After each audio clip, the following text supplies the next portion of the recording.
করে কেউ অস্বীকার করতে পারবে না। কিন্তু যে গুন্ডাগুলো ছিল ভাই একদম চিনি না ভাই, তালিম বলে আপনার গুন্ডা কে তালিম, এরা কলকাতার কি ভিলেন ছিল না, আসলো না, এগুলো আনে নাই। একটা গুন্ডা চিনি না, নায়কেরও চিনি না। সাকিব খান তো 100 বস, ওর তো ভালো ছবি, কিন্তু ছবি বিশ্বাস করেন ভাই, ও আসবার নিচে জমিন ভাই, আমরা তো দালাল না ভাই। লাখ কষ্ট ভাই যাইবে কই ভাই এক নম্বরে আর দম, এটা লিগের কথা। টিকেট কাছে ভাই 2 ঘন্টা ধরে ভাই 1 ঘন্টা ধরে ভাই ঘুরতেছি ভাই, চিপকাই পানি গেছি বাইরে বিধি পানি বাইরে সিপ ঘুরতেছি ভাই, কোনো মনই বসছেন না ভাই, কোনো ভালো কোনো কিছু হয় না ভাই।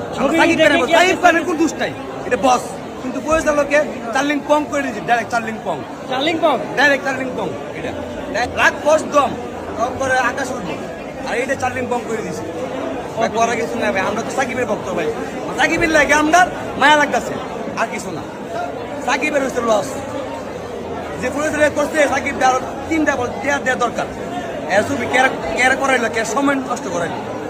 আগে যে দুষ্টগুলো যে পরিচালক ছিল ওদের করলে কি হইলো না, পরিচালক কি ভালো ছিল না? এই যে পরিচালক কিন্তু করছে লাখ কষ্ট করছে দেখেন আল্লাহ, আর পরিচালক আর যে পরিচালক যে করছে অনেক জিডা শেষ আল্লাহ বাঁচা লাগে।